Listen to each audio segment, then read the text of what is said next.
पर आम लोगों की धारणा है कि ये खेल केवल रईस लोगों के लिए है, लेकिन राजस्थान की मेयो कॉलेज में कक्षा 9वीं से ही घुड़सवारी सिखाई जाती है। इस दौरान घोड़ों पर बैठाकर पोलो खेला जाता है। खेल के दौरान पिता और बेटा भी पोलो खेलते हैं। ये खेल नए और पुराने तजुर्बे का खेल तालमेल बिठाने का एक जरिया है और इसी को लेकर सहयोगी ने मेयो के प्रिंसिपल हैं और पोलो खिलाड़ी हैं पद्मनाभ सिंह, उनसे बातचीत की है।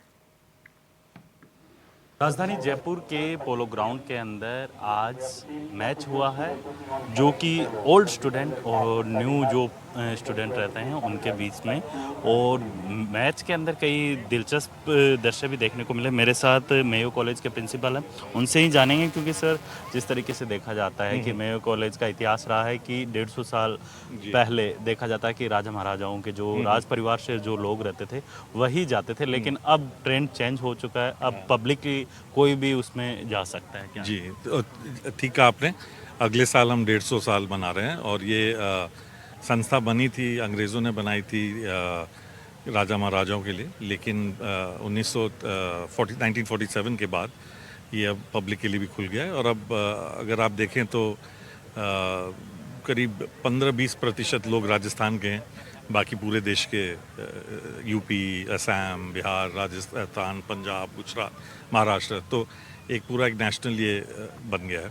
और पोलो का बात अगर मैं करूँ तो घुड़सवारी वहाँ पे बहुत ही एक पॉपुलर स्पोर्ट है। ये इंटरेस्टिंगली 1947 में घुड़सवारी को मेयो कॉलेज से बंद कर दिया गया था, क्योंकि उनको ये लगा कि अब वजह क्या थी? वजह ये थी कि एक ये लगता था कि ये मतलब चूँकि स्कूल खुलना चाह रहा था बाकियों के लिए, तो उन्हें लगा यार ये डिस्टिंक्शन हो जाएगा कि अमीर लोग घोड़ा सवार कर सकते हैं और ये नहीं कर सकते। तो करीब 50 साल तक ये नहीं रहा, लेकिन फिर तकरीबन 2000 में फिर से शुरू हुआ है।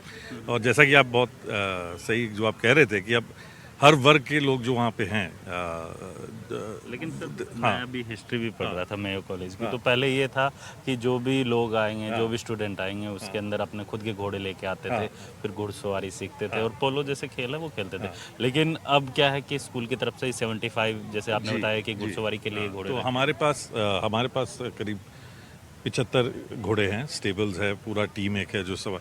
तो अब अपने घोड़े कोई नहीं लाता है। और घुड़सवारी तो हम ग्रेड 4 से ही शुरू कर देते हैं। बिल्कुल। ये थे मेयो कॉलेज के प्रिंसिपल।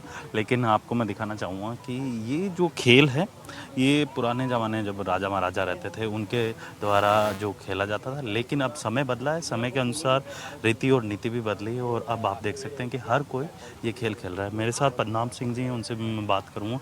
महिलाओं को आगे बढ़ाने के लिए आपकी संस्थान काफ़ी काम कर रही है, तो अब तक कितनी महिलाएँ जो प्लेयर हैं वो जुड़ी हैं? बिल्कुल, जब से हमने प्रिंसेस दिया कुमारी फाउंडेशन का PDKF कप हम लोग करवाते हैं, फरवरी के सीज़न में हमेशा खेला भी जाता है। 4 साल पहले हमने इसकी शुरुआत करी थी, तब हमारे साथ सिर्फ केवल 4 महिलाएं जो हैं वो जुड़ी थी, बाकी 2 हर टीम में 2 मेल एंड 2 फीमेल्स हमने इसकी शुरुआत करी थी। पिछले साल अगर आप यहाँ थे तो आपने देखा होगा कि 3 टीमें सारी विद लेडीज़ जो हैं वो बनी थी। तो 4 लेडीज़ से लेके 12 लेडीज़ तक हम लोग जो हैं इस इनिशिएटिव को पहुंचा पाए हैं आज तक, और आशा रहेगी कि आने वाले समय में हम इसको 12 से 24 से और आगे बढ़ा पाएँ। क्योंकि जैसा मैंने पहले कहा कि भारत की जो लेडीज़ हैं वो कितने सारी फील्ड्स में भारत को जो है भारत अच्छा कर रही हैं, और पोलो में हम चाहेंगे कि यहाँ पीछे नहीं रहें। जयपुर से पुष्पेंद्र तिवारी के साथ वीरेंद्र सिंह शेखावत, NDTV।